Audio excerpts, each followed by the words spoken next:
I thought I knew what it meant to feel put down, ridiculed, rejected, humiliated, ashamed. You see, I stored up every slight, every comment, every sneer, till rage and bitterness and anger coated my heart like thick mud on the feet of a pilgrim after a long journey. Oh, I masked it well. But behind the mask was the irremovable stain of shame. Because it wasn't just what I had done, it was who I was that seemed to be unacceptable to others and to God. Occasionally, a smirk would reveal what was behind there. But mostly, people just ignored me. I didn't think anybody could teach me what it meant to suffer, what it meant to be a servant, certainly not a Jew, let alone a rabbi, least of all somebody who was supposed to be the Christ, the Messiah, the King of the Jews. Yet no one showed me more clearly that there is nothing more cleansing than letting that suffering servant wash away your shame. There is nothing more cleansing than letting that suffering servant wash away your shame.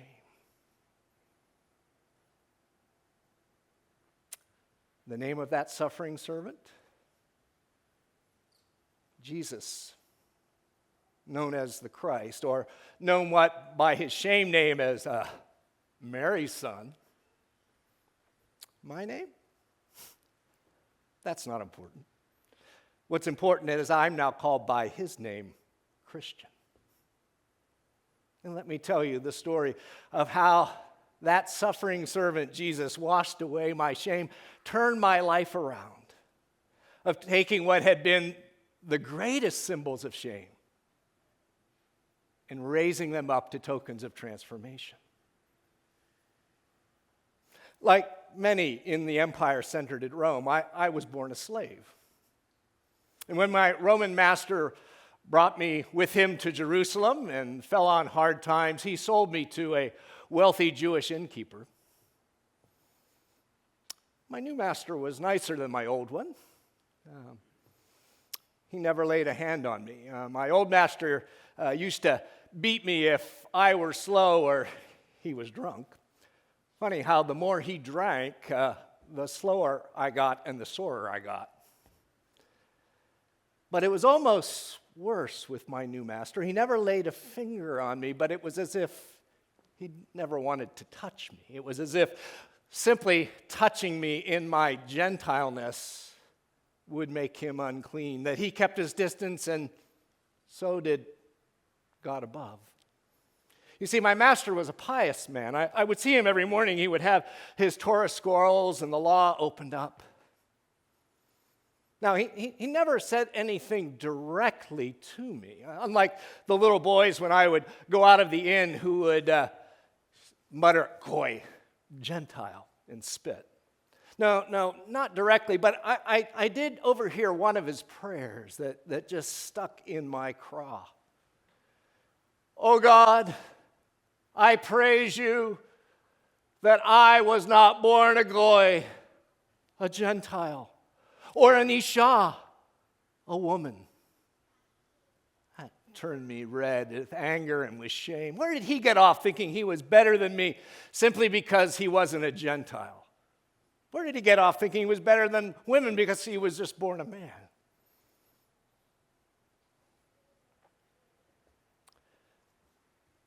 My Gentile status determined my place in the inn, in the household.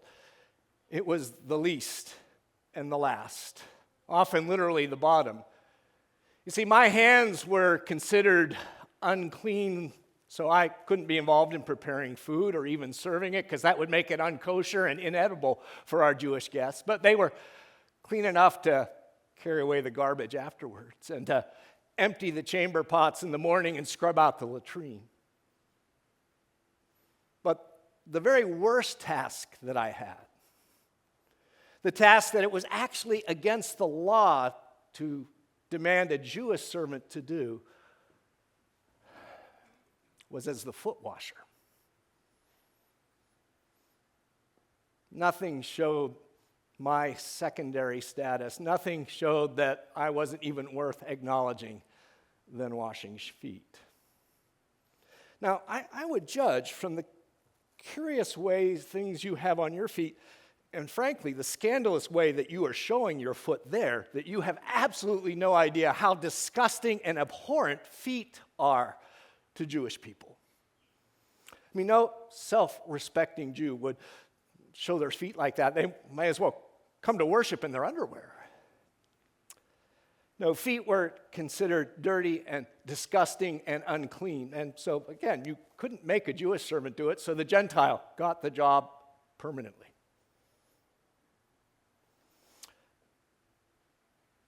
During the dry season, of course, because the other thing is, they did not cover their feet all the way up the way you did. Everybody wore sandals. And so in the dry season, feet would be covered with dust.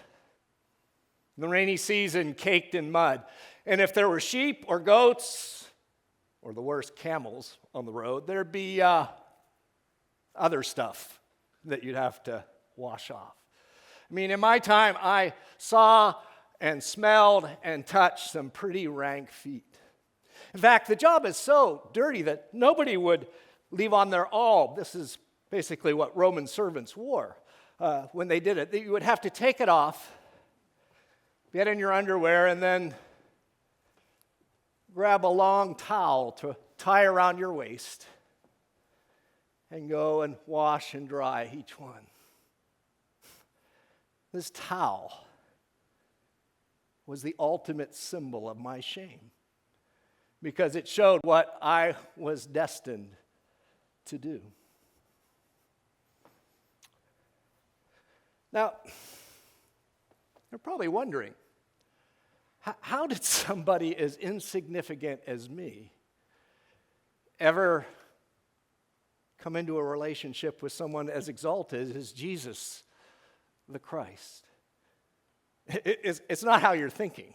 I never had the privilege, the honor of washing his feet. I mean, if John the Baptist felt like he couldn't even untie his sandals, how much less me?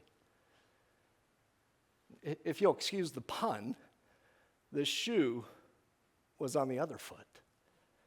You see, it was Jesus who showed me what foot washing was truly all about. It was the Passover season. And the inn was packed with pilgrims who I think, tracked in about half the dirt of the Holy Land in there. I had done nothing but wash feet from morning until night. What made the toil bearable was the sense of excitement and anticipation that we were expecting a very special guest to come to the inn. My master had told us to get the upper room prepared, but it was all very hush-hush.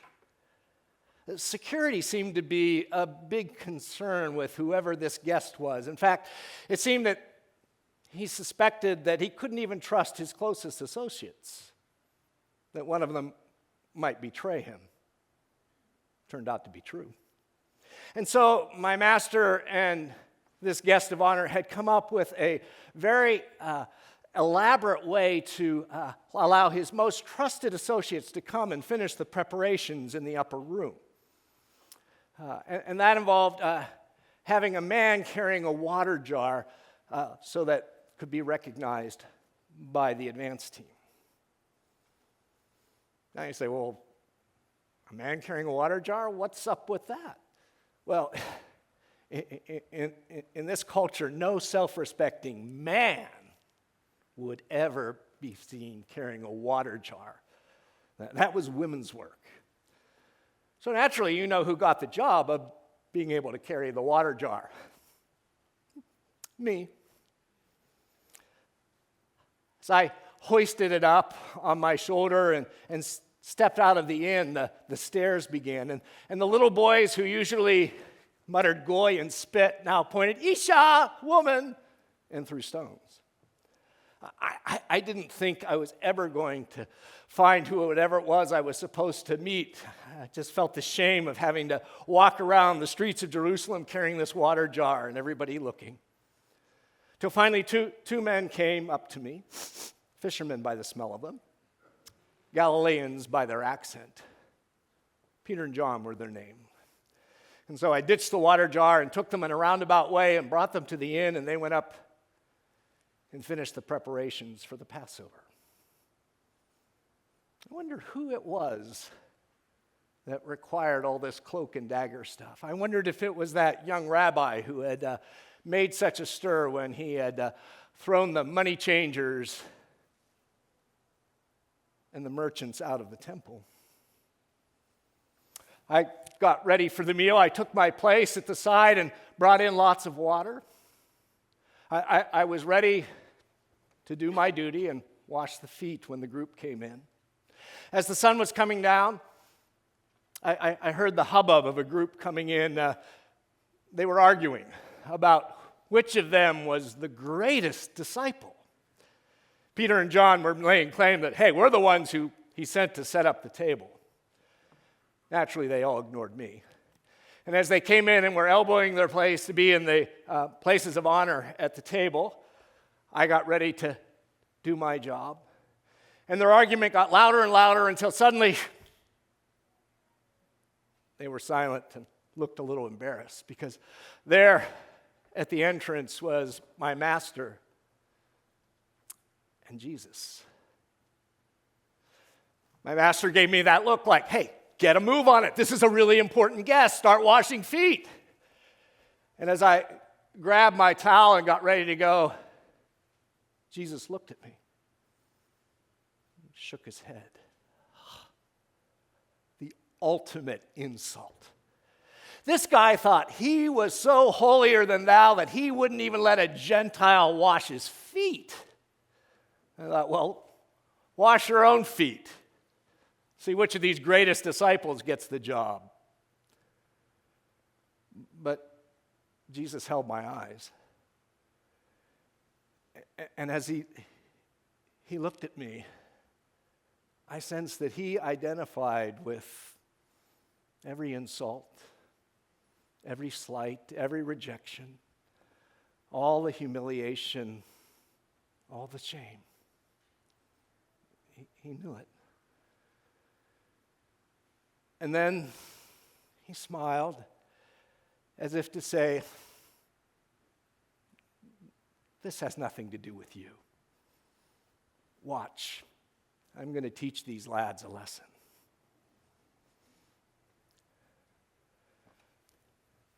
And so I hunkered down to watch. Occasionally, one of the disciples would sort of glance over here to the towel and like, hey, you wash the feet. No, you wash the feet. No, I'm not going to wash the feet. You wash the feet.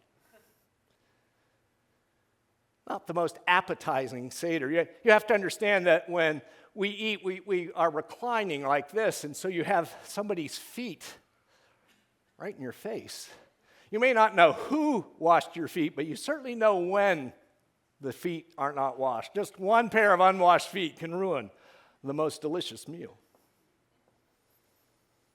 Finally, Jesus, looking up as if he knew who he was and what he was about, walked over. I thought, uh-oh, now I'm going to get it. But instead, he took off his robe, took up my towel, the symbol of my shame. He began to wash his disciples' feet. And I realized Jesus was taking my place. Jesus was taking my shame.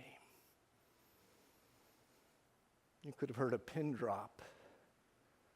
Until Jesus came to Peter, and Peter said, "You wash my feet? Never." Jesus said, "You don't understand now, but you will. No, you will never wash my feet." Jesus said, unless I wash your feet, you have no part with me. Peter said, "Okay, then not just my feet, but my head and my hands." Jesus said, someone who's had a bath only needs to have their feet washed. They're clean. But not all of you. I thought that meant that he had more feet to wash. Of course, now I realized he knew who was going to betray him, who was at that table with him. When he finished and brought the towel back, put on his robe, he said to his disciples, "Do you know what I've done for you? You call me Lord and Master, and that's who I am. But I've set you an example that so you should also do, and wash feet." I thought, well, hey, I'm at the head of the class for this, if this is what it means to be his disciple. But then I realized I may have washed many feet, but I had never washed them the way he had washed his disciples' feet.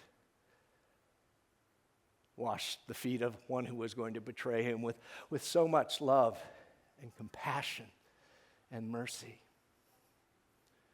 And for the first time, instead of feeling sorry for myself, I started feeling sorry for my sins. That I realized that my heart was in a very different place.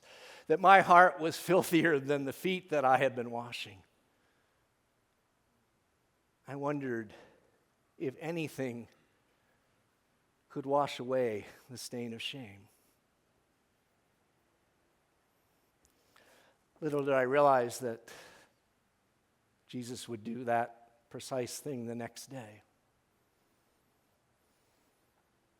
We woke up, and after doing the chores there on Friday, we heard that after he left the inn, Jesus had been arrested and that he was taken to Golgotha to be crucified. So I ran and got my towel and went to the cross, and how I longed to just wipe away the blood from the crown of thorns or the spit that was on him. I knew what it was to be spit at, and to be ridiculed and to mocked. And then I realized he'd done it again. That Jesus was taking my place. That what I deserved, he was receiving. The towel, the symbol of my shame, was a signpost to the cross, the ultimate shame. But then, thanks be to God, 3 days later, Jesus was raised from the dead. That his vindication is my victory. That he was showing that he, through his suffering service, could wash away my shame. Not simply the terrible things that I had done or felt or said, but this feeling that as a Gentile, as a slave, I'd never be acceptable to God. There's nothing more cleansing than letting that suffering servant wash away your shame. If he could do that for me, he can do that for any of you. I mean, picture Jesus kneeling there before you, towel in hand, your shame in hand, ready to wash your feet. Picture him on the cross, taking your place. Don't be like Peter, too proud to let him serve you in this way. And the joy is that after we let him wash us, he turns and presents us with a towel and invites us to go out into the world to show others that there is nothing more cleansing than letting the suffering servant wash away your shame. To look into the hearts of everyone we meet, to see them as Jesus did, of identifying with what's most shameful or broken or distancing. To see that it doesn't matter what your job is, what your ethnicity is, what your gender is. He's taken our place. And he's invited us to invite the world to experience the cleansing power of the suffering servant. Because nothing is more cleansing than letting the suffering servant wash away our shame. In the name of the Father, and the Son, and the Holy Spirit.